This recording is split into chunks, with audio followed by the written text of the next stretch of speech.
CPM പറയുന്നുണ്ട് കോൺഗ്രസിന്റെ പട്ടിക, ലീഗിന്റെയും പട്ടിക, UDFന്റെ പട്ടിക തയ്യാറാക്കിയത് ജമാഅത്തെ ഇസ്ലാമിയുടെ നിർദ്ദേശം അനുസരിച്ചാണെന്ന് അവർ പേര് പോലും പറയുന്നുണ്ട്. KM ഷാജിയെ പോലെയുള്ളവരുടെ പേര് പോലും CPM പറയുന്നുണ്ട്. ഇതേ വാചകമാണല്ലോ ഇപ്പോൾ ശോഭയും പറയുന്നത്. കാരണം മതമാണ് പ്രശ്നമെന്ന് പ്രസംഗിച്ച് കേരളത്തിന്റെ മതേതര സമൂഹത്തെ വെല്ലുവിളിച്ചിട്ടുള്ള ഒരു വ്യക്തിക്ക് വേണ്ടി വേങ്ങരയിൽ നിന്ന് കുഞ്ഞാലിക്കുട്ടിയെ മാറ്റി നിർത്തിക്കൊണ്ട് അവിടെ ഷാജി മത്സരിക്കട്ടെ എന്ന് ജമാഅത്ത് ഇസ്ലാമി തീരുമാനിക്കുന്നു.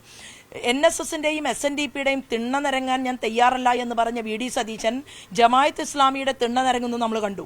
കഴിഞ്ഞ ദിവസം SDPIയുമായിട്ട് ചങ്ങാത്തം കൂടിക്കൊണ്ട് മഞ്ചേശ്വരത്ത് SDPIയുടെ സ്ഥാനാർത്ഥിയുടെ നോമിനേഷൻ പിൻവലിപ്പിക്കുന്ന കാഴ്ച നമ്മൾ കണ്ടു. അപ്പോൾ പണ്ട് മുസ്ലിം ലീഗിന്റെ ലീഡറായിരുന്നു, പണ്ട് നമ്മൾ കേരള രാഷ്ട്രീയത്തിൽ എപ്പോഴും പറയും സീതി ഹാജി വാക്ക് പറഞ്ഞാൽ വാക്കാണ് എന്ന് പറയും. സീതി ഹാജി പണ്ട് പറയാറുണ്ട്, ഞങ്ങൾ വെള്ളിത്തളികയിൽ മന്ത്രിമാരെ സൃഷ്ടിച്ചുകൊണ്ട് പാണക്കാട്ടേക്ക് കൊണ്ടുവന്ന് പാണക്കാട് കുടുംബത്തിൽ ഇരുത്തി കൊടുക്കുമെന്ന് സീതി ഹാജി പറയാറുണ്ട്. ഇപ്പോൾ സംഭവം എന്താണ്?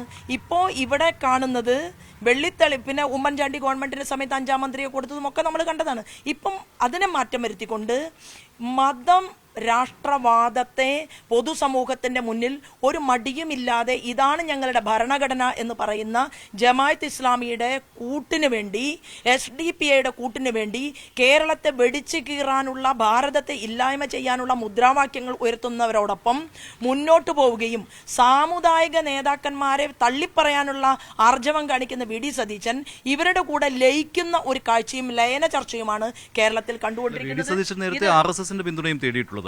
അല്ല, എൻ്റെ അറിവിലില്ല. കാരണം ശ്രീമാൻ VD സതീശൻ എങ്ങനെയാണ് RSSന്റെ പിന്തുണ നേടുന്നത്? ഏത് കാലത്തും ഞങ്ങളുടെ പ്രസ്ഥാനത്തെ വളരെ വലിയ വാക്കുകളിലൂടെ ഞങ്ങൾ കോൺഗ്രസിന് ബദൽ ഇന്ത്യയിൽ ഞങ്ങളാണ് എന്ന് തെളിയിച്ചിട്ടുള്ള ഒരു രാഷ്ട്രീയ പാർട്ടിയാണ് ഞങ്ങൾ. ഇന്ന് 16 സംസ്ഥാനങ്ങളിൽ ഞങ്ങൾക്ക് മുഖ്യമന്ത്രിമാരുണ്ട്, ഒറ്റയ്ക്ക് താമര ചിഹ്നത്തിൽ വിജയിച്ച്. അതുപോലെ തന്നെ 5ഓളം സംസ്ഥാനങ്ങളിൽ NDAയുടെ ഘടകകക്ഷികൾ മുഖ്യമന്ത്രി പദവിയിലിരിക്കുന്ന ഒരു പാർട്ടിയാണ്, വലിയൊരു പാർട്ടിയാണ് ഞങ്ങൾ. അങ്ങനെയുള്ള ഒരു പാർട്ടി കോൺഗ്രസിന് ബദൽ BJP എന്നുള്ളത് ഇന്ത്യ മഹാരാജ്യത്തെ ബഹുഭൂരിപക്ഷം വരുന്ന ജനങ്ങൾ മനസ്സിലാക്കുകയും സ്വീകരിക്കുകയും കോൺഗ്രസിന്റെ അസ്തിത്വം നഷ്ടപ്പെടുകയും ചെയ്യുന്ന ഞങ്ങളെ സംബന്ധിച്ച് ഇവിടെ ഒറ്റ പോയിന്റേ ഉള്ളൂ. ഞങ്ങൾ പറയുന്ന ഭാവാത്മക മതേതരത്വം, ആ സ്റ്റാൻഡ് എന്തുകൊണ്ട് VD സതീശൻ എടുക്കുന്നില്ല? ഇപ്പൊ VD സതീശന്റെ സ്ഥാനാർത്ഥി, ഇവിടുത്തെ UDFന്റെ സ്ഥാനാർത്ഥി പറയട്ടെ ഞങ്ങൾ ഭീകരവാദികൾക്കെതിരാണെന്ന്.